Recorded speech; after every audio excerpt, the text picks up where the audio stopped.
안녕하세요. 오늘 여러분과 함께 테슬라 Y라는 책을 좀 깊이 들여다보려고 합니다. 특히 테슬라의 네트워크 중심 경영, 이 부분을 집중적으로 파헤쳐 볼 건데요.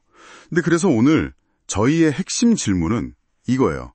테슬라가 강조하는 네트워크 중심 사고라는 게 기존의 기기 중심 사고랑 뭐가, 또 어떻게 다른 걸까? 이 책에서 나온 4가지 관점 있죠. 제품, 조직, 프로세스, 비즈니스. 이걸로 한번 비교해 보겠습니다. 네, 맞습니다. 이 관점 차이가 사실 엄청난 결과를 낳기도 하는데요. 최근에 북미 전기차 충전 표준이 테슬라 방식, 그 NACS로 거의 다 통일됐잖아요. 아, 네네. 그 소식 저도 봤어요. 그게 단순히 기술이 좋다, 이걸 넘어서는 문제거든요. 비즈니스를 아예 다른 각도에서 본 결과라고 할 수 있죠. 그래서 이 4가지 관점이 어떻게 서로 연결되는지 보는 게 중요합니다. 그렇군요. 그럼 첫 번째 제품 관점부터 얘기해 볼까요? 보통 자동차 회사는 그냥 잘 만든 차, 이 기기 자체를 파는 데 집중하잖아요. 테슬라는 뭐가 다른 거죠? 네, 그게 아주 큰 차이점인데요. 테슬라는 차 한 대 한 대가 아니라 모든 테슬라 차량, 그리고 충전기, 심지어 고객까지 다 엮어서 하나의 거대한 네트워크로 파요. 이걸 제품이라고 생각하는 거죠. 네트워크 자체가 제품이다? 그렇죠. 일론 머스크도 한 대가 배우면 전체가 배운다, 이런 말을 했잖아요. 이게 네트워크라서 가능한 거고요. 중요한 특징이 한 3가지 정도 있는데요. 첫째는 이 네트워크는 복제가 거의 불가능해요.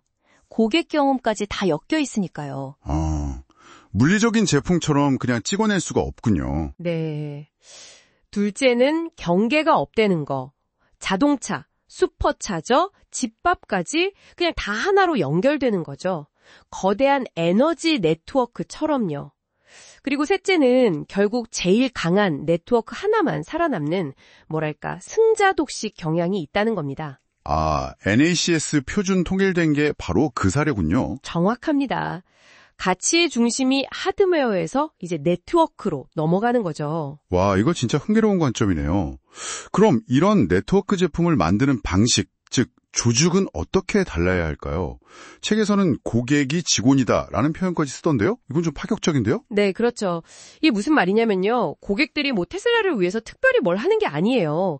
그냥 자기 차 운전하고 충전하고 평소대로 생활하는 건데 네. 그 행동 하나하나가 자연스럽게 테슬라 네트워크의 가치를 키우는 데이터가 되고 또 시스템 개선에 기여하도록 그런 시스템을 만들었다는 거죠.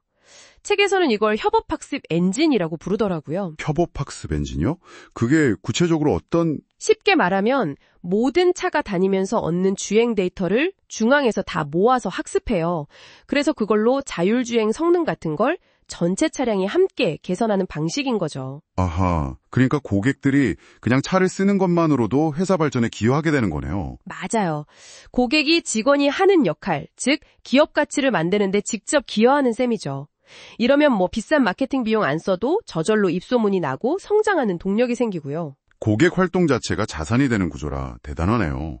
그럼 이런 방식이 실제 업무 처리, 그러니까 프로세스에는 또 어떻게 나타날까요? 보통은 차 팔고 나면 끝, 이렇게 생각하기 쉬운데. 테슬라는 정반대죠. 고객에게 차를 인도하는 순간이 끝이 아니라 오히려 지속적인 가치 진화의 시작이라고 봅니다. 시작이다. 네. 차 팔고 나서도 계속해서 OTA, 그 무선 업데이트로 새로운 기능을 넣어주고 성능도 개선해주잖아요. 네, 그렇죠. 책에서는 이걸 살아있는 생명체처럼 계속 배우고 발전하는 중추신경계 같다고 비유하더라고요. 실시간으로 문제점을 찾아내고 고객 데이터를 보면서 계속 개선하고 업데이트하는 거죠. 이런 진화하는 프로세스가 없었다면 사실 경쟁에서 살아남기 힘들었을 거예요. 북미 충전 표준 경쟁에서 결국 뒤처진 그 CCS1 진영을 생각해보면 좀 더 와닿으실 겁니다. 판매 후에도 계속 가치를 더해간다. 정말 다른 접근이네요. 자, 그럼 마지막 4번째, 비즈니스 관점입니다. 네트워크 중심 사고는 사업이 커가는 방식 자체를 다르게 본다면서요? 무한 규모가 가능하다. 이 말이 되게 인상 깊었어요. 네. 전통적인 제조업은 보통 공장을 더 짓거나 생산 라인을 늘리는 식으로 성장하잖아요. 이건 대부분 선형적인 성장을 가정하는 경향이 있죠. 그렇죠. 투입한 만큼 결과가 나오는. 그런데 네트워크 기반 비즈니스는 좀 다릅니다. 사용자나 데이터가 늘어나면 그 가치가 한두 배가 아니라 막 기하급수적으로 커지는 네트워크 효과를 노리는 거거든요. 아, 기하급수적 성장. 네, 특히 소프트웨어나 네트워크는 새로운 사용자를 한 명 더 늘리는 데 드는 추가 비용, 이걸 뭐 한계 비용이라고 하는데 이게 거의 0에 가깝잖아요. 네, 그렇죠. 거기다 아까 말한 바이럴 성장까지 더해지면 이론상으로는 정말 무한한 규모 확장도 가능해지는 거죠. 이게 혹시 책에서 말한 지수함수의 저주와도 연결되는 건가요? 바로 그겁니다. 네트워크 효과라는 게 처음에는 이게 뭐 별거 아닌 것처럼 보여요.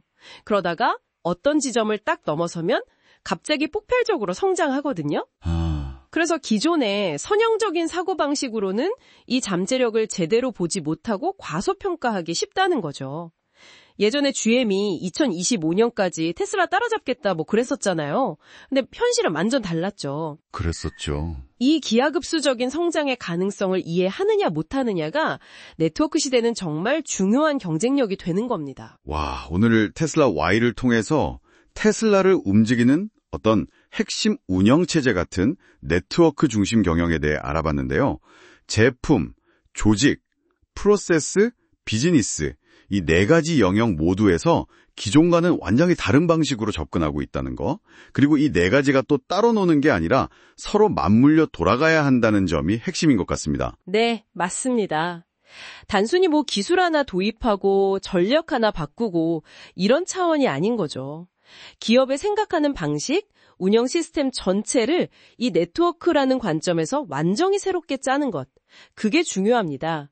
이 네 가지 요소가 다 같이 시너지를 내야 진짜 네트워크 중심 경영이 되는 거고요. 자, 오늘 이야기 슬슬 마무리하면서 여러분께 질문 하나 던져보고 싶습니다. 아까 얘기 나눴던 북미 충전 표준 사례처럼요. 기기 중심에서 네트워크 중심으로 세상의 축이 옮겨가는 이런 변화가 어쩌면 우리 주변 곳곳에서 이미 벌어지고 있을지도 모릅니다. 혹시 여러분이 계신 산업이나 뭐 일상생활 속에서 이런 변화의 신호 같은 걸 느끼고 계신 건 없나요? 책에서도 한국의 충전 표준, 그 CCS1 유지 문제에 대해 질문을 던지는데 만약 이런 큰 흐름을 우리가 놓치고 있다면 과연 어떤 결과가 기다리고 있을지 한 번쯤 생각해 보시면 어떨까 싶습니다.